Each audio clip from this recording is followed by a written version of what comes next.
জমি যার সেই আসলে জমিদার। এখন এই জমির ওপর যখনই আপনি কয়েকতলা বাড়ি বানালেন তখনই আপনি হয়ে গেলেন বাড়িওয়ালা। এরপর ভাড়াটে বসালেন, ভাড়া তুলতে থাকলেন।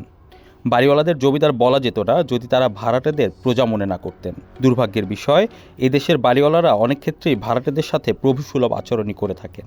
আর স্থান যদি হয় রাজধানী, তবে সেই আচরণ আরও বেশি কর্তৃত্বপরায়ণ হয়ে ওঠে। ঢাকা শহরে স্বস্তিদায়ক ও কিছুটা সহানুভূতিপরায়ণ বাড়িওয়ালা খুঁজে পাওয়া সোনার হরিণ পাওয়ার মতোই ব্যাপার। তাহলে ঢাকা শহরের বাড়িওয়ালারা মোটা দাগে কেমন? আসলে এই শহরে বাড়িওয়ালাদের মধ্যে সেবাদাতা হওয়ার তাড়না একেবারেই কম। এখানকার বাড়িওয়ালারা আদতে তো সেবাদাতাই, ভাড়াটেরা সেবাগ্রহীতা। সেই হিসাবে মক্কেল হলো ভাড়াটেরা। কিন্তু কয়জন ভাড়াটেকে আর সেভাবে মনে করা হয়? তাই ভাড়াটেরা অনেক ক্ষেত্রেই বাড়িওয়ালার অনুগ্রহর অপেক্ষায় থাকেন। তাছাড়া ভাড়া বাড়ানোর বাহাসেই হোক কিংবা বাসা রং করে দেওয়ার দাবিতেই হোক, এসব ক্ষেত্রে অনুরোধ উপরোধ করা ছাড়া ভাড়াটেদের আর কিছুই করার থাকে না। আর বেশিরভাগ সময়ই ভাড়াটেদের এসব অনুরোধ প্রত্যাখ্যাত হয়। কখনো কখনো দায় চাপিয়ে পার পেয়ে যান বাড়িওয়ালারা। অর্থাৎ অনেক ক্ষেত্রেই ভাড়াটের সমস্যা ধামাচাপা দেওয়া হয় বাড়িওয়ালার তরফে। তো এমনই এক শহরেই সিটি কর্পোরেশন ভাড়া বাড়ির নির্দেশিকা দিয়েছে ঘটা করে, তাও আবার প্রায় ৩৫ বছর আগের এক আইন অবলম্বনে। সম্প্রতি ঢাকা উত্তর সিটি কর্পোরেশনের দেওয়া এই নির্দেশিকার অনেক কিছুই আপনারা জেনে গেছেন।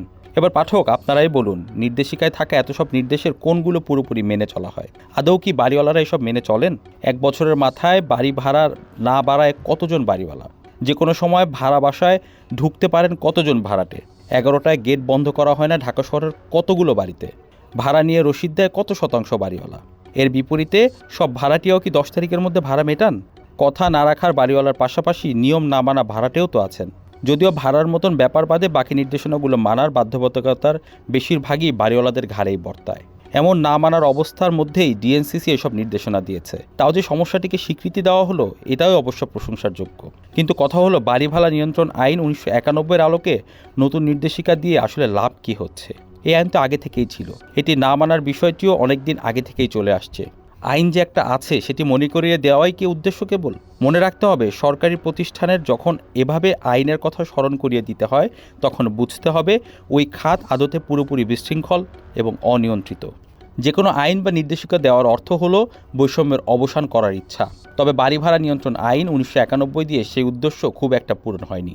বিষয়টা নিয়ে আপত্তি উচ্চ আদালতে বিচারাধীনও আছে। সমস্যা হলো, সেই আইনের আলোকেই ডিএনসিসি সাম্প্রতিক নির্দেশনাটি দিয়েছে। এতে করে সমস্যার সমাধানের বদলে কিছু ক্ষেত্রে শঙ্কাও তৈরি করেছে। যেমন এতে বলা হয়েছে, বার্ষিক হিসাবে ভাড়া বাবদ কোনো মালিক বাড়ির বাজার মূল্যের 15% বেশি আদায় করতে পারবেন না। এতে করে বাড়ির ভাড়া উল্টো বেড়ে যায় কিনা সেই বিতর্ক দেখা দিয়েছে। কারণ কে না জানে, এই দেশের ক্ষমতাবানেরা নিজেদের পছন্দের নিয়মটি মেনে চলতে বেশি পছন্দ করে। আবার আইনে 1 মাসের কথা বলা থাকলেও বাড়ির মালিকদের 3 মাস পর্যন্ত অগ্রিম ভাড়া নেওয়ার সুযোগ দেওয়া হয়েছে।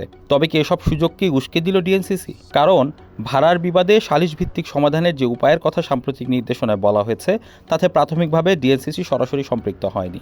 বরং এলাকায় ওয়ার্ড ভিত্তিক বাড়িওয়ালা সমিতি এবং ভাড়াটে সমিতি গঠন করে সেসব দিয়ে সালিশ করতে বলা হয়েছে। যদি এতেও সমস্যার সমাধান না হয়, পরবর্তীতে সিটি কর্পোরেশনের আঞ্চলিক নির্বাহী কর্মকর্তা বরাবর জানাতে বলা হয়েছে।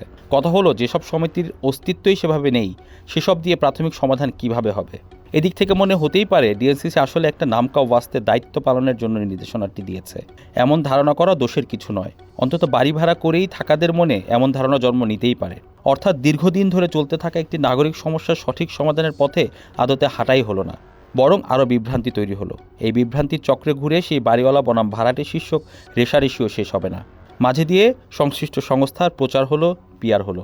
ভালোই তো, ভালো না?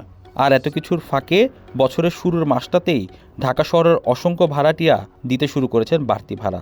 সার্বিক অর্থনীতির অবস্থা কী, চাকরি ঠিকঠাক চলে কিনা, ব্যবসা বাণিজ্যের অবস্থা কেমন, এসব পরিস্থিতির পরিমাপক বিষয় সেখানে বাড়িওয়ালাদের মন গলাতে পারে না।